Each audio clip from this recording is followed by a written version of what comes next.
শীত মেবি চলেই আসছে, কি বলেন আপুরা? মানে কেমন যেন এখন একটা ওয়েদার, শীতও না ঠান্ডাও না। আমার কিন্তু শীত আসার আগেই কিন্তু ঠান্ডা লেগে গিয়েছে। এই যে দেখেন রং চা কিন্তু খাচ্ছি, বারান্দায় দাঁড়িয়ে সকালবেলা রং চা খাচ্ছি। আর এই দিকে দেখেন দুপুর হয়ে গেছে, আমার ছোট ছানাকে গোসল করিয়ে দিয়েছি, আর বড় ছানাকে জিজ্ঞাসা করতেছি তুমি কি গোসল করবে না, তো আমাকে বলতেছে ও নাকি গোসল করবে না। তো বরাবরের মতো আজকে কিন্তু আপনাদের সাথে ডেইলি ব্লগ শেয়ার করতে যাচ্ছি। তো হ্যালো এভরিওয়ান, আসসালামু আলাইকুম। আশা করি আপনারা সবাই ভালো আছেন, আমরা কিন্তু বেশ ভালো আছি আলহামদুলিল্লাহ। সন্ধ্যার পরে একটু বাইরে গিয়েছিলাম, আর আজকের ব্লগটা কিন্তু টোটালি থাকবে বাইরে গিয়ে কি কি করেছি না করেছি। আজকে কোনো রান্নাবান্নার ভিডিও দিব না। তো এই যে দেখেন আনসাকে নিয়ে কিন্তু আমরা বাইরে চলে এসেছি। শুধুমাত্র আনসা বললে ভুল হবে, আনসা আরও দুইজনকে নিয়েই আমরা বাইরে চলে এসেছি, যেহেতু আমার বাসার পাশেই স্বপ্ন আছে।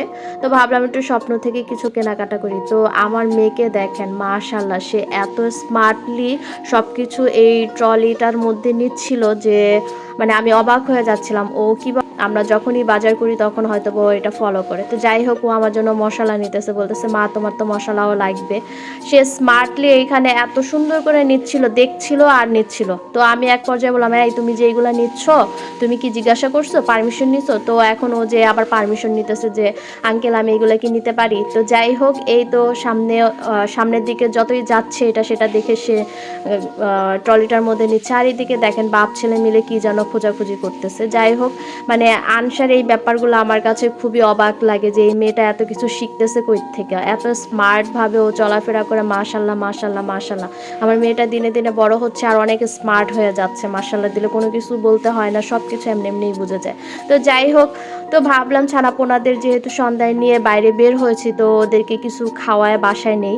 যেহেতু সন্ধ্যায় আজকে বাসায় ছিলাম না, বাসায় থাকলে তো সন্ধ্যার কিছু না কিছু নাস্তা বানিয়ে দেই। তো আজকে ভাবলাম ঠিক আছে আজকে তোমাদেরকে বাইরে থেকে একটু খাওয়ায় নেই। তো আমার মেয়ে মানে এটা আজকে সেকেন্ড টাইম, ও এর আগেও একবার ওকে নিয়ে রেস্টুরেন্টে যাওয়ার পর ও নিজে নিজে অর্ডার করেছিল, মানে সে নিজে নিজে অর্ডার করে কোক খেয়ে ফেলেছিল। সফট ড্রিঙ্কস অর্ডার করেছিল একা একাই করে, ও আমাদেরকে জিজ্ঞাসা না করেই অর্ডার করে নিজে নিজে খেয়ে ফেলেছে, আমরা পরে ওইটা খেয়াল করেছি। তো যাই হোক, এইখানেও সেম সেই কাহিনীটাই হচ্ছে, ও যে আঙ্কেলকে বলতেছে আঙ্কেল আঙ্কেল, মানে ও এখানে এমনভাবে ওর পরিচয় দিচ্ছে যে আঙ্কেল আঙ্কেল আমি আয়েশা রহমান আনসা, আমাকে একটা বার্গার দাও। মানে ওর এই ব্যাপারটা এত হাস্যকর ছিল। তো যাই হোক, তো ওইখানে মিউজিক ছিল যার কারণে আমি ওর এই কথাগুলো আপনাদের সাথে শেয়ার করতে পারলাম না। তো এইদিকে হচ্ছে আনসা আরসের জন্য দুইটা বার্গার নিয়েছিলাম, মিনি বার্গার। ওরা তো এত বড় বার্গার খেতে পারবে না, তো ওদের জন্য মিনি বার্গারই নেওয়া হয়েছে। আর আনসা আরস বার্গার খেতে খুবই পছন্দ করে, বার্গার পিৎজা এইগুলা। তা আমি আর আমার হাজব্যান্ডের জন্য মানে আনসার বাবার জন্য চাউমিন অর্ডার করেছিলাম। তো এই তো আমরা আর কি চাউমিন খাচ্ছি, আর আনসা আরস হচ্ছে বার্গার খাবে। তো যদিও আরস বার্গার একা একা তো খেতে পারে না, ওকে খাওয়াই দিতে হয়। তো ওকে আর কি বার্গার, এক হাতে বার্গার খাওয়াচ্ছি, আরেক হাতে আবার আমি চাউমিন খাচ্ছি। এদিকে আবার আনসাকেও একটু খাওয়ানোর চেষ্টা করতেছি।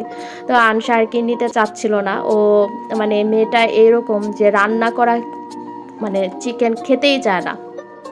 তো যাই হোক, অবশেষে আমরা খাওয়া দাওয়া করে বাসায় চলে আসছি। তো এদিকে হচ্ছে যেহেতু আনসা আরও 2 বছর উপরে, এখন ওদেরকে নিয়মিত কৃমির ওষুধ খাওয়ানো উচিত। তো ওইটা ভেবে আজকে কৃমির ওষুধ নিয়ে এসেছিলাম ওদের দুজনকে খাওয়াবো বলে। তো আজকে একটু চালাকি করে আনসাকে ওষুধ খাওয়াইছি, মানে আনসাকে বলেছিলাম যে তুমি ছোট ভাইয়াকে ধরো, ওকে ওষুধ খাওয়াবো। তো ছোটটাকে না খাওয়ায় বড়টাকেই খাওয়াই দিই, কারণ হচ্ছে আনসা একদমই ওষুধ খেতে চায় না। মানে এটা জাস্ট ওর সাথে একটু চালাকি করেই খাওয়ানো হয়েছে। তো আজকের ভিডিওটা কেমন লাগলো অবশ্যই কমেন্টস করে জানাবেন। আজকের মতো এখানেই বিদায় নিচ্ছি, আল্লাহ হাফেজ।